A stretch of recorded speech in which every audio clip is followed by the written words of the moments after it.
자, 이제 달려보고 있는데요. 네. 아, 저 지금 되게 제왕이 된 듯한 느낌이에요. 아. 모든 차들이 다 제 아래에 있네요. 그렇죠.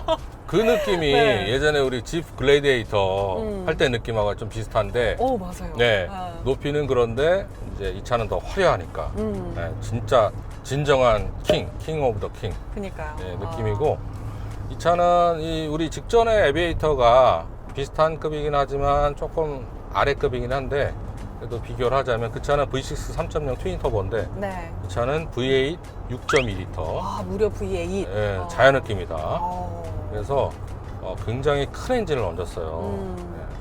그리고 이 엔진은 조금 사실은 이제 오래된 엔진입니다. 역사를 보면. 네. 그래서 그만큼 숙성이 오래됐다는 얘기죠.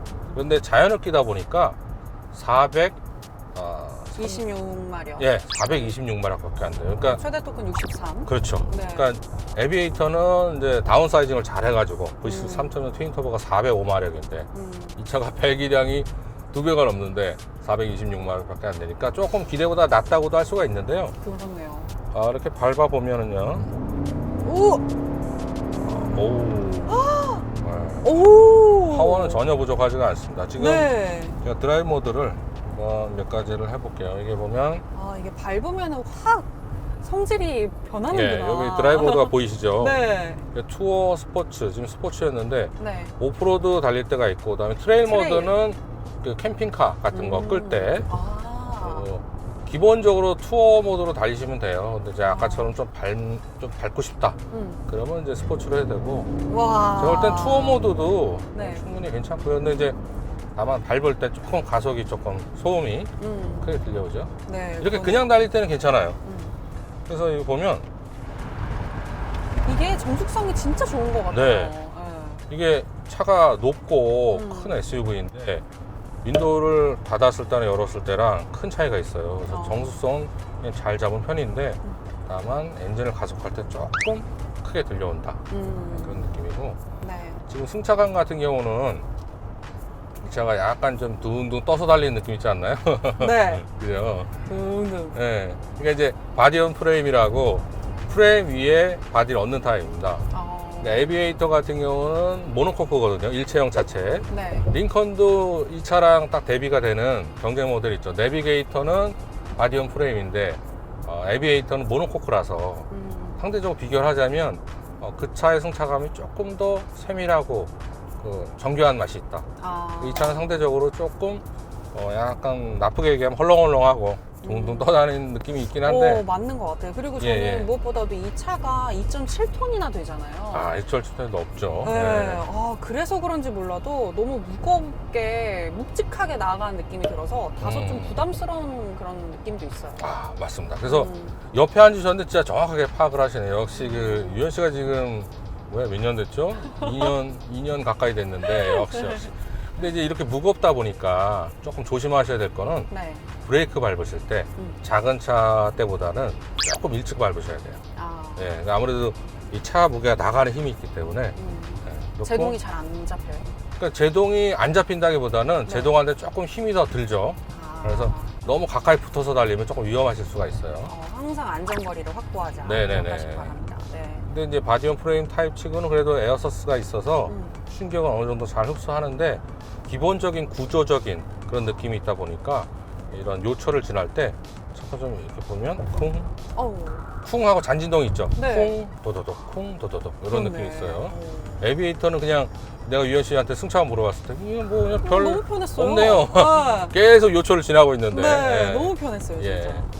그러니까 장단점이 명확합니다. 이게 꼭 이런 게 단점은 아니고 유현 씨가 말한 대로 그런 묵직한 느낌이 내가 정말 이 차를 타고 있으면 최소한 죽지는 않을 것 같아. 막 이런 느낌, 이런 자신감. 맞아요. 예, 그런 게 있어요. 네. 예. 다만 이제 이런 기본 공차 중에 무겁다 보니까 연비가 인증 복합 연비가 6.5밖에 안 아니, 된다는 저는 거. 너무 예. 놀란 게 이 차에 대해서 공부하면서 네. 무슨 뭐 8개의 실린더 중에서 4개는 능동적으로 반응하지 않으면서 연비의 효율성을 높였다. 예. 그런데 뒤에 공식 연비가 6.5다 이렇게 써져 있는 거예요. 그거 보면서 뭐지? 아니, 차가 막히면 2, 3일 거 아니에요. 그렇게까지 떨어질 수도 있잖아요. 그렇죠, 그렇죠. 예. 그럼 이거는 그냥 기름을 다 흘리고 다니는 건데.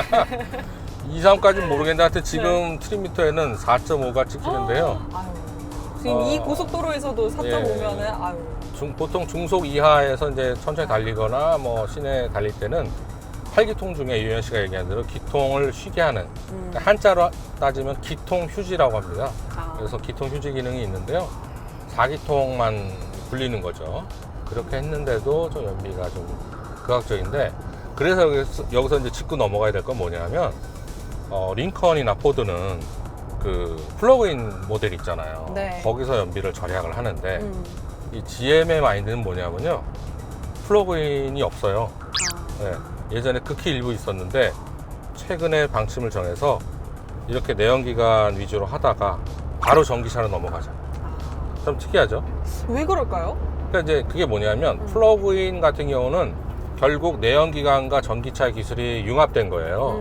그러니까 중간 기술을 더 개발을 해야 되는 거고 그리고 그다음에 전기차로 가야 되는데 GM의 생각은 어차피 전기차 시대가 오니까 그냥 중간 걸 거치지 말고 우리는 앞으로 내놓을 거는 전기차로 쭉쭉쭉 이렇게 대체를 해서 개발비를 절약을 하자. 어찌 보면 더 다음 세대에 집중하자. 그렇죠. 예. 그래서 이제 플러그인이 없는 거는 이 대형차에서는 조금 더 안 좋은, 소형차보다 더 안 좋다고 볼 수도 있는데 GM에 그런 계산이 있으니까 이 차를 만약에 이제 여유가 되시면 타다가 그 다음에 나온 전기차로 뭐 바꾸지 뭐 이렇게 생각하시는 분들한테는 괜찮을 수도 있을 것 같고요. 네. 그래서 우리가 한번 슬슬 평점을 매겨보면 지난번 에비에이터랑 비슷한 체급이기 때문에 어느 정도도 비교가 될 수가 있을 것 같은데 저는 먼저 디자인부터 얘기를 하자면 네. 디자인은 정말 마음에 들어요, 솔직히. 그런데 10점 만점에 8점인 이유는 왜 8점이에요? 아까 말씀드린 대로 이제 초반에 보행자 안전규정을 제가 설명을 드렸잖아요. 네. 그 부분에서 조금 타격이 있었습니다. 그래서 그 부분을 아무래도 미국 차들이 우리나라 법규에 맞추기 쉽지가 않은데 우리나라 현실에서는 조금 그 부분이 아쉽다. 겉모습과 실내 디자인은 뭐 엄청나게 크게 흠잡을 건 없어요. 특히 3열 시트 같은 경우는 넉넉하기 때문에 네. 굉장히 좋다 이렇게 볼 수가 있습니다. 저거는 디자인부터 일단 평가를 해보자면 네. 9점을 주고 싶습니다. 그래요? 네. 이게 미니밴 같기도 하면서 SUV 같기도 하면서 그 묘한 경계에서 그 오묘한 맛. 네, 정말 오묘한 멋진 맛이 있는 것 같고 네. 또 이게 트림이 스포츠 라인하고 럭셔리 라인하고 지금 두 개로 나뉘어져 있잖아요. 네네네. 여기서 좀 뭔가 아쉽다라고 한다면 그러니까 전반적인 디자인을 다 하나하나 정할 수 있는 게 아니라 그냥 이 두 가지에서만 골라야 한다라는 그런 아쉬움은 있습니다만 근데 이 두 가지를 너무 예쁘게 잘 만들었어요. 맞아요. 네. 럭셔리 라인은 뭔가 진짜 다 스웨그를 외칠 것 같은 사람들을 위한 디자인이고 이쪽에 스포츠 라인은 뭔가 더 스포티하게 멋있게 좀 속도를 내고 싶어 하는 그런 사람들을 위한 차량인 것 같아가지고 저는 디자인적으로 봤을 때는 9점 주고 싶습니다. 역시 제가 얘기를 들으면서 보니까 유현 씨는 역시 상남자 스타일 좋아한다. 다시 한번 느끼게 됩니다. 맞아요. 예. 엔진 같은 경우는요, 저는 7점인데, 왜냐하면 이제 파워도 좋고, 이 엔진이 굉장히 숙성된 엔진이기 때문에 별다른 트러블은 없는 엔진인데, 다만 아까 우리가 언급한 대로 연비가 좀 아쉬워요. 예, 그러니까 엔진 부분에 이제 연비를 넣어서 평가를 하는데, 연비가, 그러니까 우리나라 도로가 좀 미국보다는 좀 좁고 막히는 도로가 많잖아요. 그러니까 미국처럼 좀 넓은 데서 이렇게 크루징을 오래 할 수 있으면 연비가 조금 더 잘 나올 텐데 6.5면 실제적으로는 한 4에서 5 정도 시내에서 많이 이렇게 기록을 할 거고 지금도 아까 우리가 4.5였는데 지금 조금 오른 게 이제 5.4거든요. 네. 이런 거는 좀 아쉽다. 저는 엔진 7점이고 유현 씨는 운전 안 했기 때문에 엔진은 빼고 승차감은 유현 씨가 먼저 얘기해 보실까요? 승차감은 저는 8점 주고 싶어요. 네. 이게 되게 안정감이라는 부분에 있어서만큼은 이 차가 최고인 것 같아요. 내가 아까도 얘기해 주셨지만 뭔가 버스랑 부딪혀도 살아남을 것 같은 그런 안정감이 있거든요. 나를 안전하게 보호해주는 듯한 일단 차체가 크다 보니까 그리고 만져봐도 와 이게 진짜 단단하구나 진짜 든든하다라는 생각이 좀 들거든요. 그래서 그런 부분에 있어서는 좋지만 또 아까 주행감에 있어서 부드러운 맛보다는 약간 부담스러운 부분도 분명히 있기 때문에 그런 거를 다 여러 가지를 고려했을 때 저는 8점 정도. 그러니까 유현 씨가 승차감을 매긴 거에는 네. 나를 편안하게 지켜준다는 그 안도감, 이게 플러스가 된 것 같고, 저는 이제 운전을 하는 입장에서 보면 에비에이터의 그 세밀했던 그 승차감보다는 조금 덜 세밀한 느낌이 들어요. 사람으로 치면 덜 꼼꼼한 느낌? 네, 그래서 저는 7점. 승차감 7점이고.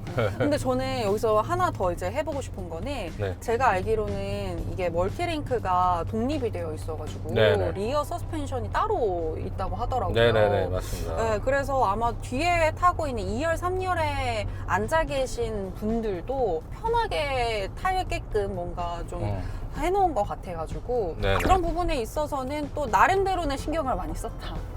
제가 생각이 들어요. 네. 이 차 뒷좌석에는 안 타봤는데 그 우리나라에 들어와서 이제 쉐보레 브랜드로 팔리는 트래버스라고 있잖아요. 네네. 그 차는 2열하고 3열에서 앉아봤거든요. 네.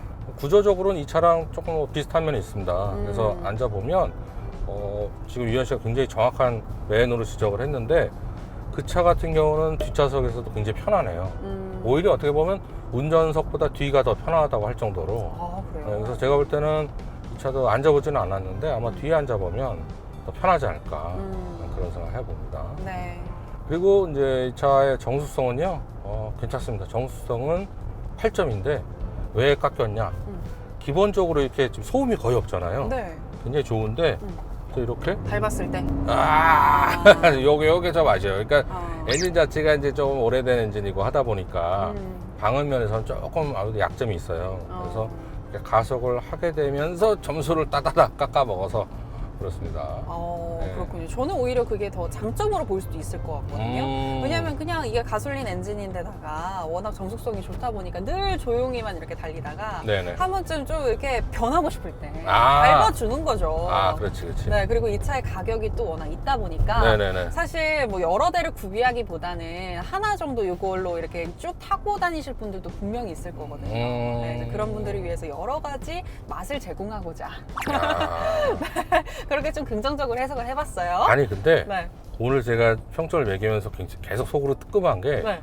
내가 살짝 놓치고 있는 걸 유현 씨가 잘 지적을 해줘가지고 이거 듣고 보니까 묘하게 설득력이 있어요. 그래서 이거 그런데 내가 잘못 매긴 거 아닌가 막 이런 생각도 들고. 아니 근데 저는 또 반대로 네. 또 이렇게 기자님의 말에 네. 설득을 당하고 있기 때문에 이게 또 저희 채널의 좋은 점 아니겠습니까? 그럼요. 여자와 남자의 여러 예, 가지 예. 시각이 다 들어가니까. 맞습니다. 네. 네. 아무튼 저는 그래서 9점 주도록 하겠습니다. 네. 이 차 이제 어떻게 보면 이제 또 굉장히 중요한 평가 요소 중에 하나가 가격인데요. 네. 묘하게도 이 차의 가격이 우리 유현 씨가 차차차에 데뷔했던 BMW X7의 그 모델하고 비슷합니다. 1억 5천만 원대예요. 네. 1억 5천 357만 원.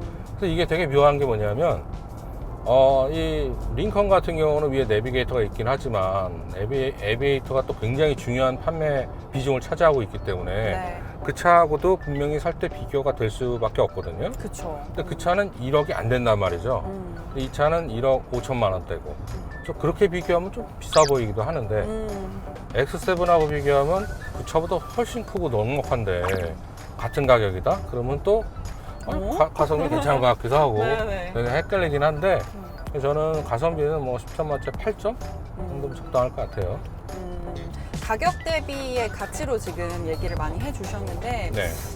저도 그런 관점에서 봤을 때 저는 오히려 가성비 더 떨어집니다. 아. 7점 주도록 할게요. 네네네. 왜냐면은 그렇죠. 가격을 딱 따져봤을 때는 조금 비싼 감이 있어요. 뭔가 이 냉장고가 한 600만 원. 내 마음속에 저장? 그래서 이렇게 살펴봤고 제가 또 벤틀리 때 정말 너무 비싼 차를 계속 소개해서 좀 저렴한 차를 한다고 해놓고 결국에 또 비싼 차들을 했는데 요즘 비싼 차들이 너무 많고요. 네. 또 우리 좀 능력 되시는 분들이 해외 나가고 싶은데 해외를 못 나가니까 네. 좋은 차들을 많이 사세요. 그래서 좋은 신차들이 많이 나오니까 그냥 감안해서 하겠는데 아직 정하지는 않았습니다. 그래서 뭐가 될지는 모르겠고 싼 차다 뭐 비싼 차다 이렇게 장담은 못 드리겠고 다만 그 전에 저희가 고민할 때 저희가 고민하는 시간에 좋아요, 구독, 알림 설정 다 해주면 좋겠다라는 맞아요. 부탁을 거기에 이제 드립니다. 시승기를 좀 듣고 싶은, 보고 싶은 그런 또 차종을 써주시면 바로 또 네네. 섭외에 들어가지 않습니까? 네, 또 이벤트가 있을지도 모르죠. 제가 네. 선물을 쏠지도 모르고. 예, 네, 예. 기대해 보도록 하면서 네. 마지막으로 구독과 좋아요 부탁드릴게요. 네. 고맙습니다. 고맙습니다.